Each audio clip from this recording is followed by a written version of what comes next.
When I ask myself which anime has the outright best character designs that I can think of, I inevitably come to Tengen Toppa Gurren Lagann. Let's list the reasons why. Number 1. Readability. Gurren Lagann's characters were designed from the ground up to be easy to animate, meaning that they couldn't have too many intricate details in their clothing and had to be easily identifiable when chaotically darting around the screen. In order to make each of them recognizable without going too heavy on details, designer Atsushi Nishigori instead focused on giving each character a unique body type and some kind of highly memorable piece of clothing or accessory. Yoko has a flaming bikini and a gigantic sniper rifle, Kamina has his cape and famous sunglasses, and Simon has his jacket and goggles. None of these are too difficult to draw, nor do they need to be drawn in full detail in order to be recognized, which means that the characters are incredibly readable even when animated frenetically. As the great Gin-san once explained in Gintama, a good character design should always be recognizable by its silhouette alone, and this is certainly true of the main cast of Gurren Lagann. Kamina's sunglasses and Simon's goggles point off of their faces in a very recognizable way, and Yoko's giant rifle as the only thing adorning her barely clothed body is unmistakable. That's without even getting into how distinct the shapes of these characters are, with just enough defined musculature to look human and realistic while still being able to deform into highly animated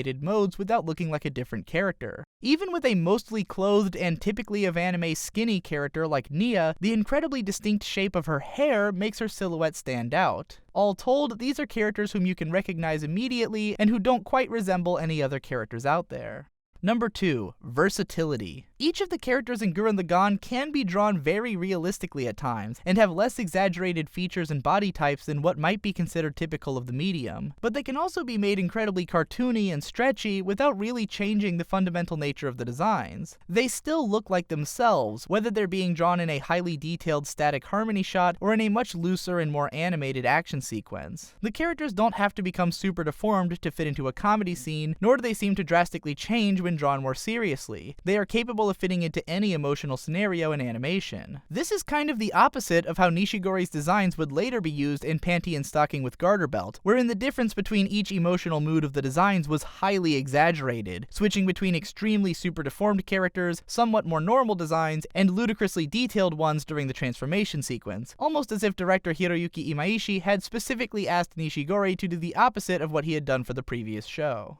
Number 3. Unity. Each of the main characters' designs in Gurren Lagann sort of flow into one another in ways that are obvious when you think about them, but not so glaring that they feel overly apparent from the beginning. Kamina, Shimon, and Yoko all follow a clear blue and red color scheme, with small inversions in places to reflect the fact that they aren't all from the same hole, even if Yoko is simply from the next hole over, i.e. all of them are pretty similar in worldview and unified in their goals. The flames and skull patterns from Shimon's jacket and Yoko's bikini top fuse together on Kamina's cape, and each of the three carries some kind of oversized crude weapon, a huge katana, a huge rifle, and a big drill. They all wear light clothing because they come from underground, and Kamina and Yoko have highly impressive physiques, which Shimon will eventually grow into later on while adopting a sort of combination of his and Kamina's wardrobe styles over time. Then we've got Nia, who shows up at a major turning point in the story and completely breaks all of the conventions established by the other characters. Instead of bold primary colors, she is made of pastels. Her hair is two-toned, her eyes have their own unique shape, and she's dressed head to toe in pink. Nia comes from a completely different culture and background, and as a result looks almost alien to the rest of the series cast. This goes a hell of a long way in matching what Nia's place in the story ends up being, which is to provide an alternate perspective from Kamina and the others whom Shimon has grown up around, and to help him to learn a more balanced way of looking at the world. However, Nia's design does become more unified with the rest of the cast after she properly joins the Gurren Brigade, and is adorned with the trademark skull. Later into the series, the skulls and flames are slowly traded in for a star motif, which all culminates in the moment when Shimon's sunglasses turn into the star-shaped visor, a symbol of how the Spiral Warriors have already risen high above the flames below into the stars above. The Beastmen, meanwhile, are made of a much bigger hodgepodge of design elements, given their nature as sort of weird chimera creatures. But where they are more unified is in the way that they're drawn, often being portrayed with enormously thick, rough, painterly lines, as if a calligrapher was outlining them with a huge brush. Lord Genome brings this to the next level, as the king of the Beastmen with the biggest, most outrageous lines of all. The anti-spirals then turn to even more abstract and alien designs, to give a sense of their barely comprehensible, almost Lovecraftian nature. This is reflected in the designs of their ships as well, which are either CG UFOs that look nothing like the rest of the show, or just really trippy, bizarre ships out beyond the reaches of space and time.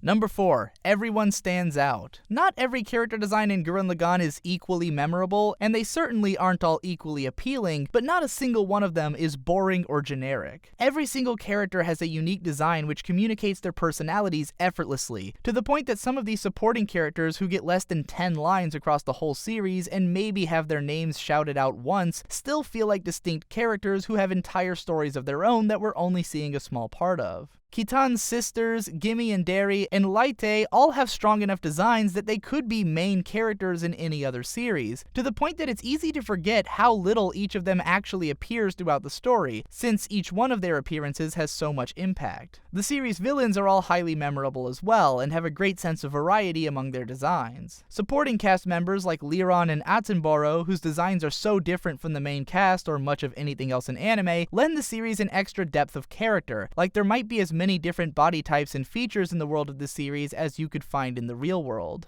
Number 5. Evolution. By the way, spoilers if you haven't figured that out already. Every major character in Gurren Lagann undergoes a massive evolution in their design across the series, and not just because of the 7-year time skip that happens in the middle. Kamina starts out as more of a teenaged ruffian before he comes face to face with his father's failure and takes up his cape to assume the visage of a great leader. Nia has her hair blasted off and then shapes it into her adorable short-haired look to signify her finding her place as a real member of the Gurren Brigade. In the future part of the story, many characters undergo major costume changes several times to reflect their current place in the story, such as Yoko evolving from a school teacher into the biggest set of stars in the sky, and Viral going from roughed-up prisoner to Starship co-commander. Some of these characters grow in ways that we expect, while others really show how the times have changed them. Rosiu becomes far more masculine over time, and Kinon totally changes her image in order to follow him. Dari goes from a deadpan little girl to a passionate warrior with the best body in the series, I'm just saying.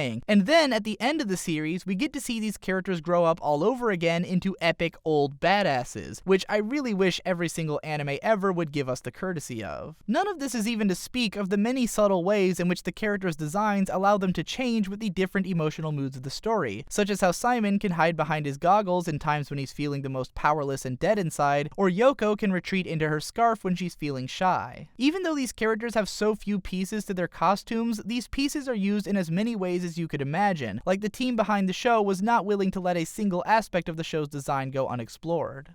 Number 6. Accessibility. Gurren Lagann is a show for everyone. It's got hyper-masculine guys, cool-looking and smooth guys, busty voluptuous girls, small cutesy girls, and so on, and somehow all of them naturally fit into this universe and into the tone of this series together. You could show this series to someone who says that they just can't get into that anime look, or that they hate the aesthetic of modern anime, and they'd probably still be able to appreciate these designs. Likewise, you could show it to the most hardcore moe aficionado, and he'd probably have bought figures of half the girls before he was done watching it. Because the characters are drawn with realistic body types and musculature, all of the main cast have been massively popular for cosplay since the series first came out, and anyone with the body type to pull off these cosplays at their full potential is bound to be one of the best dressed people at the convention. These outfits look as cool on real people as they do on the characters in the series, and if you wanted to do a big group cosplay with all your friends, you can probably find someone in the series for each of them to pull off, albeit not necessarily ones that they'll be happy to hear that they've got the right body for. Even when it comes to fan art and porn, this series has one of the highest cross-gender appeals that I've ever seen. There's as much gay art of Kamina and Shimon as there is Artist Alley airbrushings of Yoko, and it's not like these designs only appeal to the opposite gender either. Yoko seems to be an insanely popular design with women, especially for cosplay, and Kamina is such an inspiration to any man who values aesthetic excellence that some of my friends have modeled their entire lives after him. Suffice it to say that these are some of the sexiest, coolest, and most widely beloved character designs in the history of the medium. So there you have it, the 6 reasons that Gurren Lagann has, at the very least, some of the greatest character designs in the history of anime. And those aren't even the only noteworthy design elements of the show. Every incarnation of the robot itself or any of its main opponents are toy-worthy in their own right, and the setting design has moments of incredible inventiveness. Gurren Lagann is easily one of the most visually stupendous animated series that I've ever laid eyes on, and perfect in every other way to boot. Holy shit, what a cool series. Anyways, if you enjoyed this video, be sure to share it with anyone whom you think will appreciate it, and if you want to help me to make more videos like this, then consider supporting my channel via Patreon. Check out my other channels for more of me, and as always, thanks again for watching, and I'll see you in the next one.